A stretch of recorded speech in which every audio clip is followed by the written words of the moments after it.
Hi, everybody. Happy Veterans Day. I hope you had a nice weekend and that you were able to thank those who have served and remember those we've lost. I've got a fun question for us. I ran into an article talking about a new designation that basically is a financial therapist, kind of mixing a financial advisor and a psychologist, and I thought it was fascinating, and it brought a bunch of questions to my own head. And so instead of you guys asking me a question this week and I make a video and answer it, I'm going to ask you a question this week, and I want you to fill in some comments or shoot me an email or communicate with me your thoughts on this topic. Okay, so let's get a little basis here. There is a new trend, a new job that I haven't found anybody doing, but I find it very fascinating, called financial therapy. Okay, and the article that I was reading says financial therapy is finding its footing. It's very interesting. Well, so I started looking into it and doing a little bit of research, and it evoked so many thoughts in my head because I realized I am a financial therapist. I've been doing it for quite a long time, and I find myself doing therapy sessions with clients all the time. Had several today. So the certified financial therapist is really bringing those two together, and it seems to have at least some legitimacy to it. I actually went through and have submitted an application because I'm really curious about how this process goes and if this is really going to be a legitimate designation certification that is out there. And those of you that have seen my Finding Unbiased Financial Advice, I'm going to talk about it this time. We have a series on here about finding unbiased advice. I talk about the fact that there's too many biases out there, and that there's no what would be fee-only advisors. Advisors, they're really just charging you hourly and don't actually want you as a client other than to just charge you hourly and give you advice. So they don't want you to implement the advice with them. They don't want you to manage your portfolio, so forth and so on. And so that way it should be much more truly unbiased. They don't want you as a client to manage your money and to implement any of this advice. So therefore, it should be more unbiased. And so I kind of thought when I first saw this financial therapist, I'm thinking of that. I'm thinking, there's so many things I run into all the time, whether it's marriage counseling or just helping you feel more comfortable with your money. We need that comfort, that discussion in a lot of cases, especially as you transition into retirement. But hey, the younger generations could really use a coach just to tell them what to do, not to charge them a percent to pick some mutual funds. No, just a couple hours, get me squared away on my 401k and get me going on a good budget, things like that. I think it'd be great.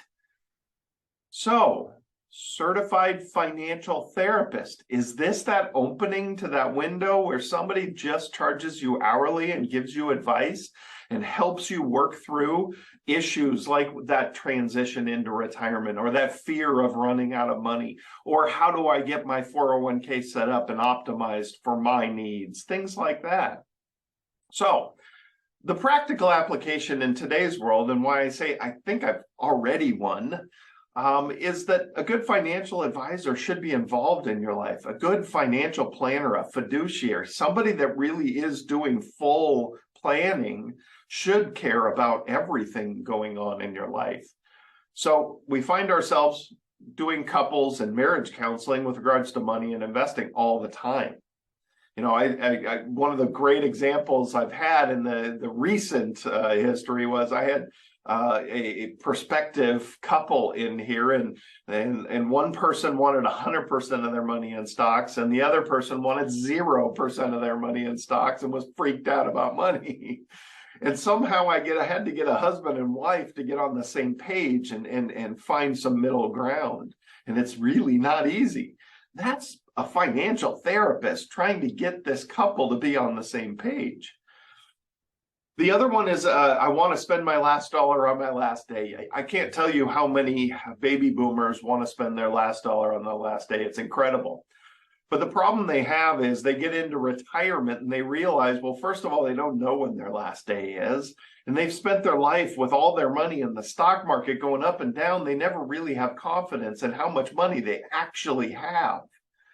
And so going through and working with them and getting more comfortable with how much money they have and how to split it up throughout their life, that's financial therapy, isn't it?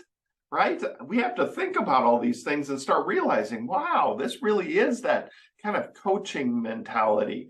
It's not magic. It's just trying to help them see the light. That's what it is.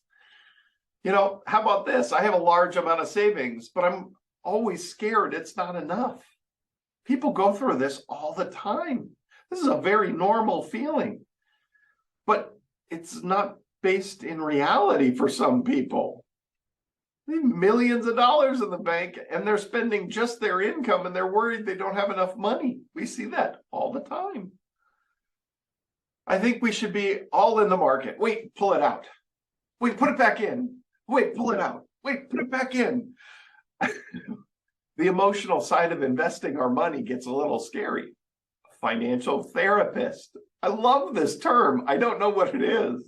It's the coolest thing to me. And it just brought out all these feelings about that type of person. I don't know that there's any actually out there doing what's in my head.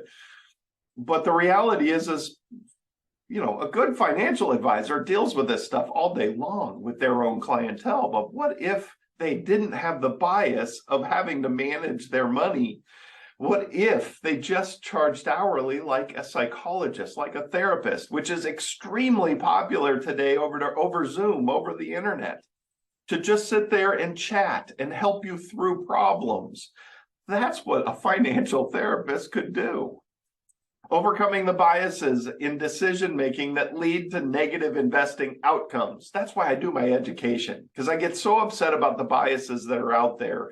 Especially in the safe investing world. You know, having money in bonds when interest rates have gone to zero seems ridiculous to me. And that's fact-based ridiculousness. It doesn't make sense. And so we tend to make these decisions. We see people that their wants and their needs don't match up with what they're doing. It's just what they know. So they keep doing it. And we see these things happen all the time. The expectations sometimes aren't realistic. I just want 25% growth annually and no risk. And no, I don't want to pay any fees. So we have to deal with this type of stuff regularly. Any good advisor recognizes this stuff is going on and tries to help clients work through this stuff. Okay, that's what a good financial advisor does. So the problem we have out there is virtually all advisors out there are biased, right? Including myself. I mean, think about that. I want you as a client. Bring in somebody else's portfolio and I'm probably going to find something I don't like about it. You know, the typical big box shop portfolios, I've seen every single one of them. They all look the same. Oh, wait, there's a problem right there. So anytime you go to an advisor for a second opinion, if they want you as a client, their opinion is, I don't like what's going on there. You should be doing this. Now, it might be true and it might be legitimate and that advisor might be honest with you, but they still have that stigma, that bias that comes with, I want you as my client. So I'm going to tell you what I need to tell you to make you become my client, right? So we're biased on fees, we're biased on products, we're biased, you know, in terms of employers, our employers. If we work for companies, they tell us what we are allowed to do and not allowed to do. You know, I may like this product because this company's nicer to me. I may like this fee structure because I make more. There's the commission problem out there. Commissions are unavoidable, but the reality is that some companies pay 8, 9, 10% commissions, whereas some companies pay 4, 5, 6% commissions. Sometimes the products that are 4, 5, 6% are much better than the 7, 8, 9%, right? So we got to be careful about these biases that are out there. Okay. The other thing that we've got to deal with is the option that doesn't really seem to exist is to just pay somebody hourly to put a plan together for us, to advise us, but not implement the advice. And that is a weird concept that used to exist that doesn't exist anymore. I'd love to be able to send my kid, because my daughter doesn't listen to me. Most of our kids don't want to hear it from us. They want to hear it from somebody that knows what they're doing.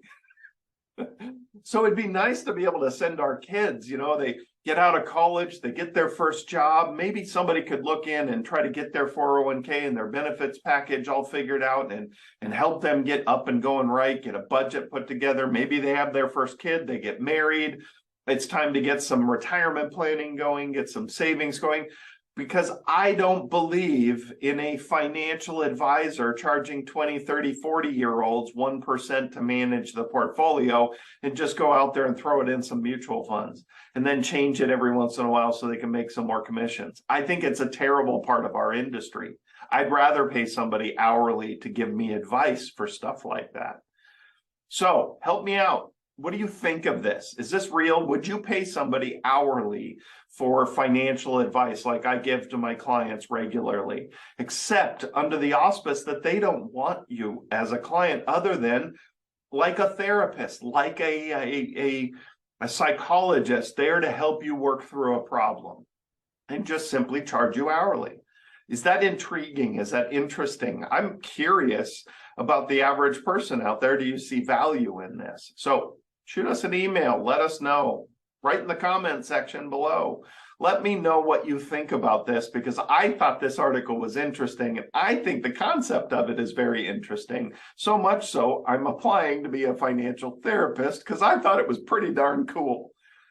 Thanks again. We'll see you next week. I've got plenty more coming for you.